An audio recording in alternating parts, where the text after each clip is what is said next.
My name's Ben Ryan. I'm the Deputy CEO at Medaille Trust. Medaille Trust was founded in 2006 thanks to the very generous support of Catholic religious organisations, and in the intervening years we've grown to become one of the leading providers of support services for survivors of modern slavery and human trafficking. That includes a network of safe houses and community hubs which between them support more than 600 survivors a year, helping them to rebuild their lives after the horrendous crime of trafficking and slavery. But we also do prevention work in Albania, awareness-raising work in the UK, which has included our Look Up partnership with the Archdiocese of Birmingham, and a lot of criminal justice work which is trying to help survivors to get the justice they need through the courts and collaborating with the police. And in this Jubilee year, one of the themes that we as Catholics have been asked to reflect and build on is that of modern slavery, and that is highly appropriate. It goes right back to the origins of Jubilee, but there has always been a focus in Jubilee on freedom from bondage and exploitation.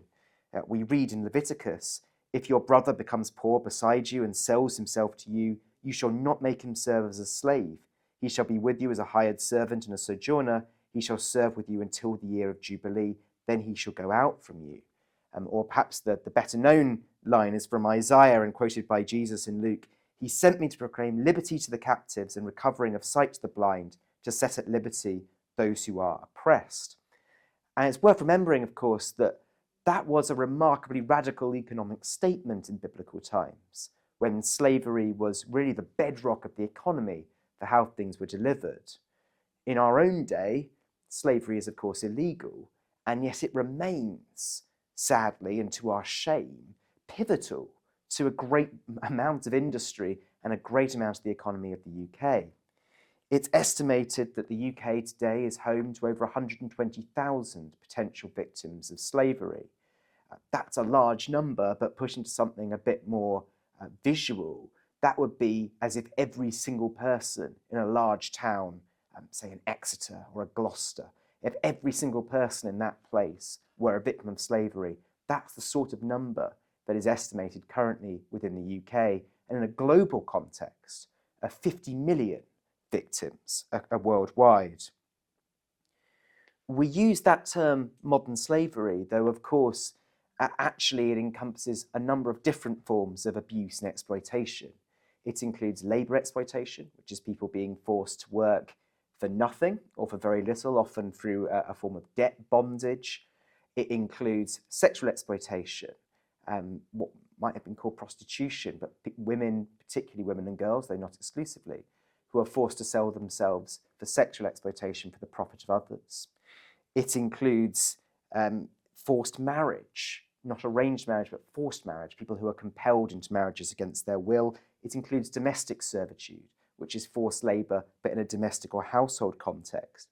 And then it also includes criminal exploitation, which is trafficking or forcing people into work in criminal work, particularly the cultivation of drugs or forced begging. And finally, it includes child exploitation, which is all of the above, but done by children. Sometimes the narratives around these forms of exploitation are merged and conflated with overlapping but different issues around refugee and asylum, irregular migration, and people smuggling. But to be clear, modern slavery is different. This is not something that you can consent into. It is something criminal which is done to people. And it can happen to people of any nationality. And in fact, last year, 25% of those who were identified as potential victims in the UK were British nationals. But one of the things which unites this broad population of different victims with different nationalities, different histories of abuse and exploitation, is that what has been done to them is not merely physical and mentally damaging, though it is, but also what I'd categorise as spiritual damage, something which is damaging to their very core as human beings. And this, I think, is where that Jubilee theme of being pilgrims of hope should really come into its own, because we in this sector are in sorely need of people to bring hope to people who have been spiritually damaged. And to give you a little bit of an insight into what I mean by that, I wanted to just prize out two forms of modern slavery and explain how what we see happen is what I would call spiritually damaging. The first of those would be around sexual exploitation. I think often when people in this country think about modern slavery and trafficking, this is often the thing which first comes to mind. And it is prolific within this country. Most of the victims, though not all, are women and girls. But one of the questions which is more rarely asked is who is it that's doing the trafficking and the exploitation in the first place? And I think that when we ask that question, often it's assumed that the answer to that will be criminal gangs. And yes, that does happen. There are criminal gangs out there. But actually, what's rather sadder is that very often the initial trafficker, the initial exploitation, is done by a family member or a close romantic partner, a husband or a boyfriend. This is really quite commonplace. A report on Romanian women who were trafficked into the UK for sexual exploitation found that 64% of them had a life partner who was benefiting from the money from their exploitation. That's not unique to sexual exploitation. Quite often we hear the stories again and again of people who started with a noble intention. They want to support their families. They want to pay for their extended family back home. And that noble intention is what their exploiter has taken advantage of. The money is meant to be supporting others, but actually it's built on the back of exploitation. And we certainly hear that all the time around sexual exploitation. The number of people that we work with who've been initially trafficked or having their exploitation profited on by a boyfriend or a husband is exceedingly high. When you hear those stories and you see these cases come again and again through the national referral mechanism, the government's kind of official means of supporting potential victims, it's such a common feature and of course such a violation of our Christian teaching of what family is meant to be. One of the great challenges facing an organisation like mine at Medaille Trust is how do you restore and rebuild in people a sense of healthy and proper relationships when that very relationship is the one which was used in their initial exploitation. For many victims, it's not just that something evil has been done to them, it has been, but it's not only that it's been done to them, but it's who has done it. It's that fundamental relationship which should be the safest and most important in their life, which has been turned against them. And it is rebuilding that in people, which is so difficult. The family is meant to be, in our Catholic teaching, the core of our social and spiritual development. It's not meant to be the place of exploitation, and yet it so often is. The task of recovery goes well beyond taking somebody out of a brothel or out of their place of initial exploitation. It's about a lifetime of rebuilding that sense of relationship in them. And in a similar way, a second major area of our work is around labour exploitation. And at its heart, this again is not ethically complicated. Not paying people to work, forcing people to work against their will. This is, of course, criminal and a sin.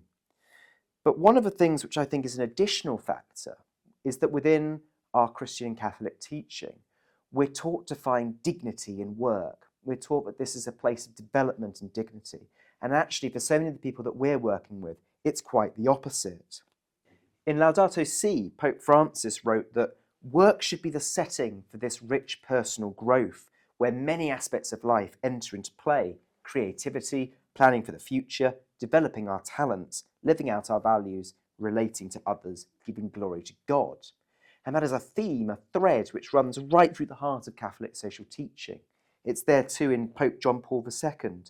Work is not only good in the sense that it's useful or something to enjoy, it's also good as being something worthy, something that corresponds to man's dignity, but expresses that dignity and increases it.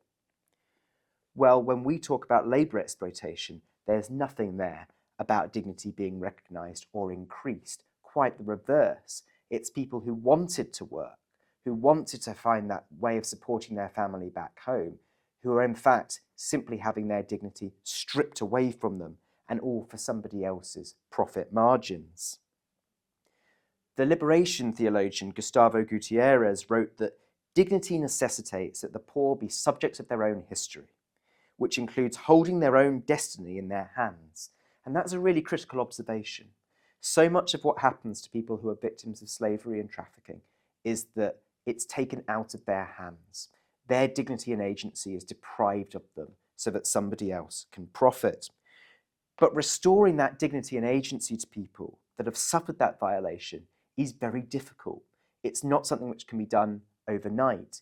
It's easy-ish to rescue someone from the cafe in which they're working or the nail bar, but actually rebuilding that sense of dignity and worth is a much longer and more difficult task, and one which is sadly often made more difficult by the systems in which people find themselves.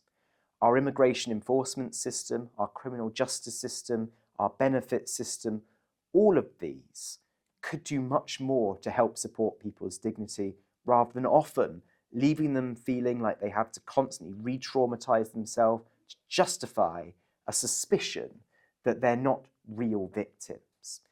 And this has been a challenge which runs right through the heart of things, and it's exploited by their abusers. We talk about criminal exploitation, which would be, for example, trafficking someone into this country to grow drugs.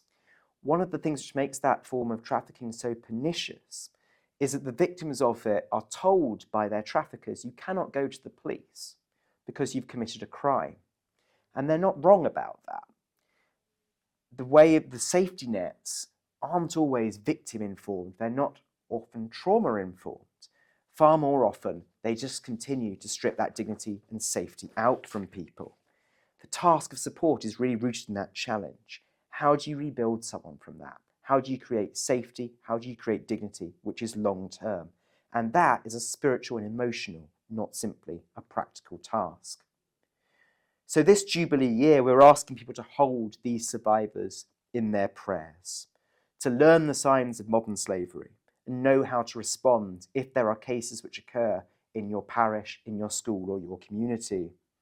But we're also asking for help.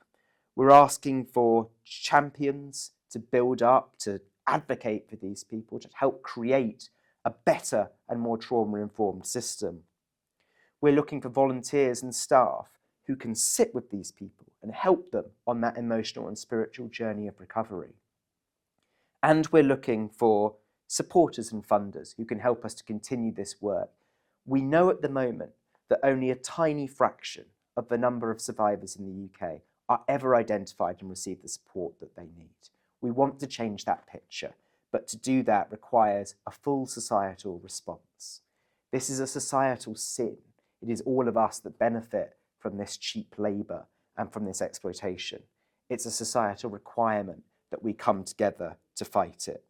That requires an enormous collective effort, and it absolutely requires some pilgrims of hope.